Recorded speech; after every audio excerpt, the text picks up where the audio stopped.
बेटी बचाओ बेटी पढ़ाओ जिला स्तरीय कर्मशाला गजपति जिला सदर महकुमा पारलाखेमुंडी जिलापाल चतुर्थ कॉन्फ्रेंस हॉल ठारे बेटी बचाओ बेटी पढ़ाओ जिला स्तरीय कार्यक्रम अनुष्ठित हो जाइछि। एही कार्यक्रम रे अतिरिक्त जिलापाल फाल्गुनी माझी, उपजिलापाल अनुप पंडा, जिला समाज कल्याण अधिकारी मनोरमा देवी, महिला सुरक्षा अधिकारी सारला पात्र, साइबर सुरक्षा डीएसपी, बंधन बैंक मैनेजर प्रमुख अतिथि रूप में उपस्थित थिले। कार्यक्रम होइछि जिला प्रशासन तरफ जिला समाज मंगल विभाग तरफ जिला स्तर में गोटे तालीम कार्यक्रम रही जो कि क्लास माने एवं अंगनवाड़ी कर्मी माने तथा विभिन्न इंस्टीट्यूशन स्टूडेंट्स एवं टीचर्स माने समस्त उपस्थित रही जो आम मुख्य उद्देश्य बेटी बचाओ बेटी पढ़ाओ कार्यक्रम अंतर्गत जोटा 2015 आरंभ होती यहाँ हूँ 11तम वार्षिक आम चली से कार्यक्रम में आम कौन करवा ना जी आम छुआ मैंने अच्छा झील छुआ मैंने अच्छा भ्रूण हत्या न हो विभिन्न लिंगगत समस्या न हो पाने साक्षर हूँ निजे आत्मविश्वास हूँ और आत्मनिर्भरशील हूँ ये सब संपर्क आम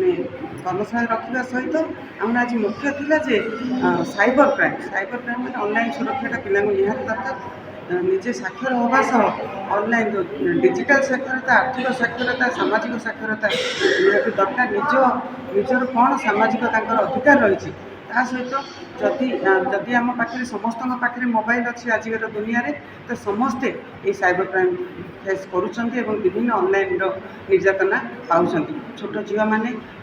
बयस से जानी न विभिन्न प्रकार जो मेसेज आसे विभिन्न प्रकार जो फ्रेंड रिक्वेस्ट आसे से एक्सेप्ट कर जो द्वारा कि ठकामी शिकार होता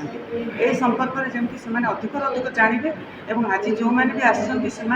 डील कर शह शह लोक तो से केमती मेसेज पहुँच सारा गजपति में ये जिन आम पहुँचेबा एवं केमती पिला आमर आज जो समस्त पाखे पहुँचू समस्ते केमती ऑनलाइन सुरक्षा हूँ सामाजिक अधिकार निजर जानतु एवं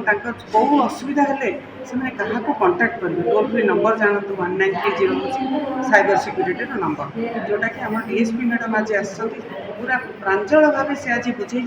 कौ समय आम क्या फोन करवा केमती ए बचा एवं आज कार्यक्रम में आम मुख्य अतिथि भाव अतिरिक्त जिलापाल उपजिलापाल डीएसपी मैडम आमर बंधन बैंक मैनेजर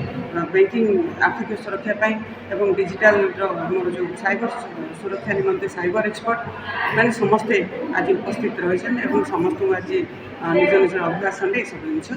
जिन समस्त यहाँ दिग्दर्शन दो से प्रयास जारी रखुँ। डीएसपी महोदय नारी सुरक्षा एवं साइबर सुरक्षा उपरे सचेतन कराइथिले। कार्यक्रम में अंगनवाड़ी कर्मी, आशा दीदी, कॉलेज छात्री, स्कूल छात्री, विभिन्न सामाजिक अनुष्ठान सदस्य उपस्थित थिले। Bureau report, rainbow media.